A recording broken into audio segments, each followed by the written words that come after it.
مجھے یہ بتائیں کہ ٹرمپ کے ساتھ آپ کی دوستی بڑی مشہور ہوئی ہے، پوری دنیا کے اندر لوگ کہہ رہے ہیں کہ ٹرمپ کے ساتھ آپ کی جو یارانے ہیں وہ اب کسی اور ہی لیول پہ ہیں۔ یہ بتائیے اتنی فرینکنیس یہ کہاں سے ایک دم سے کیسے سٹارٹ ہو گئی؟ اللہ تعالیٰ کے فضل و کرم سے وہ جسے چاہے ذلت دے، جسے چاہے عزت دے، تو عزت ہمارے حق میں آئی ہے، ہمارے حصے آئی، ہمارے ملک کے حصے عزت آئی ہے، تو لوگ اس پر رشک کر کے دیکھ رہے ہیں۔ بس ان سے فرینکنیس کیا، وہ میرے بھائیوں کی طرح ہیں۔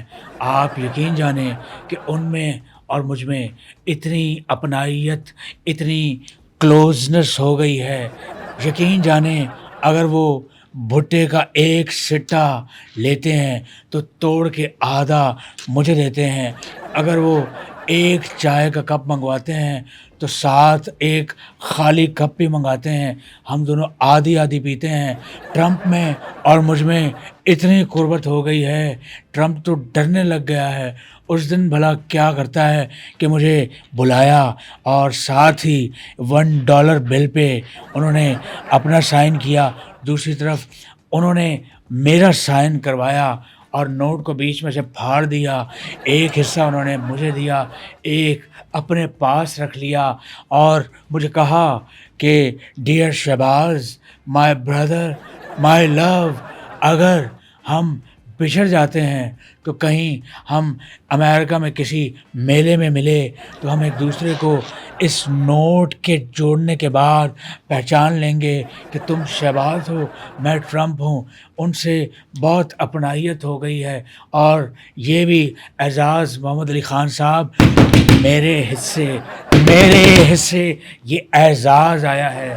وزیر اعظم صاحب یہ بتائیے کہ آپ نے ایک موقع کے اوپر پیچھے کھڑے ہو کے ٹرمپ صاحب کو ایسے آنکھ بھی ماری تھی، وہ کیا واقعہ تھا؟ ظاہر ہے محمد علی خان، وہ ٹرمپ صاحب کا اور میرا فرینکنس لیول ہے۔ صاحب تو میں آپ کے لیے کہہ رہا ہوں، ٹرمپو کا اور میرا فرینکنس لیول کہیں اور جو ہے وہ پہنچ گیا ہے۔ میں واحد بندہ ہوں، آپ یقین کریں کہ دنیا میں واحد میں وہ شخص ہوں گا کہ جس نے سر عام ہزاروں کیمراز کے سامنے ٹرمپ کو آنکھ ماری، ورنہ آپ کو پتہ ہے کہ ٹرمپ کو کوئی آنکھ نہیں مارتا، جب بھی مارتا ہے ٹرمپ مارتا ہے۔ آپ مودی کی حالت دیکھیں، ٹرمپ نے مودی کی حالت کیا کر چھوڑی ہے۔ اب تو مجھے شرم آنے لگی ہے جو مودی کے ساتھ ٹرمپ کر رہا ہے۔ اچھا سر، کوئی اور دوستی کے واقعات بتائیے اپنے اور ٹرمپ صاحب کی۔ ایک واقعہ ہو تو اب بتاؤں، ان دنوں قربت اتنی ہو گئی کہ واقعات کی ایک طویل فہرست جو ہے وہ بن چکی ہے۔ اس دن کی بات ہے، ٹرمپ اپنے آفس سے مجھے اپنے گھر لے گئے، وہاں پہ اپنے پرانے البم جو ہے وہ دکھائے، اپنے ماں باپ کی تصویر دکھائی، اپنے پورے خاندان کی تصویر دکھائی، اور پھر ہمیں ایک جگہ لے گئے، ان کے گھر کے پاس ہی ایک مچھلی والا ہے، وہ پچھلے 70 سال سے وہیں بیٹھ کے مچھلی پکڑ رہا ہے، وہاں سے ہلا تک نہیں۔ اس کے ساتھ مجھے ملوایا، کہا یہ میرا پرانا دوست ہے۔ سر 70 سال ایک ہی جگہ پہ بیٹھ کے کون مچھلی پکڑتا ہے؟ وہ اسٹیچو ہے، سیمنٹ کا بنا ہوا ہے۔ اس نے بتایا میں بچپن میں جب یہاں آیا کرتا تھا تو اس سے بہت بہت بہت لمبی باتیں کرتا تھا، اور اس نے کہا کہ مجھے بچپن میں بگا بگا کہتے تھے، تو میں نے کہا بڑی بات ہے، 2 بگے مشہور ہوئے ہیں، ایک آپ اور ایک ساحر علی بگا۔ آپ دیکھیں دونوں کس اوج ثریا پہ پہنچ گئے ہیں۔ تو فرینکنس لیول ٹرمپو کے ساتھ بہت آگے چلا گیا ہے۔ ناظرین، یہ تھی ہمارے وزیر اعظم صاحب کی ڈمی، جس نے اس پروگرام میں ایسی باتیں آپ کو اور مجھے بتائیں کہ جو یقیناً ہمارے لیے بالکل نئی تھیں۔ ان کی اور ٹرمپ کی دوستی جاری رہے، ہم اس کے لیے دعا گو ہیں۔ ہم یہ دعا بھی کرتے ہیں کہ ہم جیل کی ہوا کھانے سے بچے رہیں، اس کی چکی ہمیں نہ پیسنی پڑے، کیونکہ وہ ہمارے بس کی بات نہیں۔ ہماری ساری کامیڈی نکل جائے گی اور حاصل وصول کچھ بھی نہیں ہوگا۔ 7,000 ویوز کے لیے اتنا ہم نہیں کر سکتے۔ ایک یوٹیوب چینل کو دیکھنے والے کیا کیا کرتے ہیں، سبسکرائب، لائک، یہ سب آپ کو پتہ ہے۔ اگر آپ نے کرنا ہے تو کر دیجئے، اگر نہیں کرنا تب بھی خیر ہی ہے۔ ہمیں دیجیے اجازت، اللہ نگہبان۔ جاتے جاتے سر کوئی پیغام دے دیجیے، آپ کے دل میں رہ گیا ہوگا۔ بالکل ضرور پیغام میں انڈیا کو یہ پیغام دوں گا. انڈیا، آپ کے لیے میرا پیغام کیا بلکہ چند اشعار ہیں. دے دنادن دے دنادن دے دنادن دن جیڑا ساڈی گل نہ مننے تے پھر اسی انہوں کی کہیے.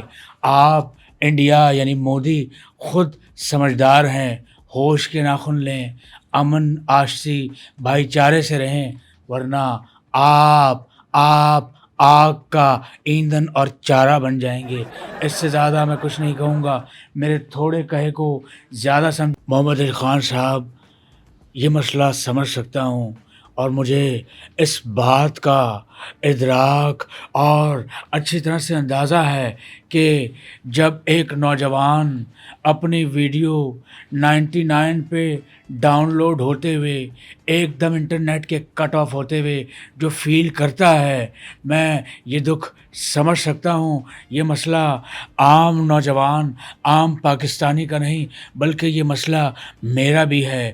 اور میں تو سوچ رہا ہوں کہ جہاں میں رہتا ہوں میں وہ گھر شفٹ کر دوں، کیونکہ وہاں بھی یہی مسئلہ ہے. انٹرنیٹ بہت تپاتا ہے، بہت انٹرنیٹ کے رولے ہیں، بہت تنگ کرتا ہے. میں آپ کو یقین دلانا چاہتا ہوں کہ انشاءاللہ وہ سورج ایک روز ضرور طلوع ہوگا کہ جب اس دنیا کو، اس خصوصاً بالخصوص پاکستان کو تیز ترین اور صاف ستھرا بلا تعطل انٹرنیٹ مہیا ہوگا. میں وعدہ کرتا ہوں مہیا ہوگا. آپ دیکھنا وہ دن ضرور آئے گا. سر انشاءاللہ ضرور آئے گا وہ دن.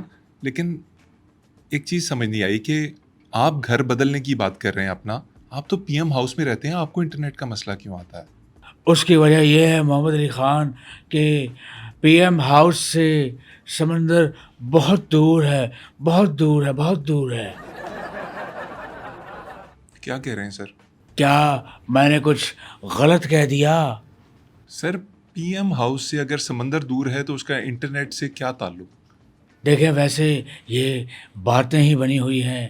جب شارکیں انٹرنیٹ کی تار کو بائٹ کرنے آتی ہیں تو میں بڑا دور ہوتا ہوں.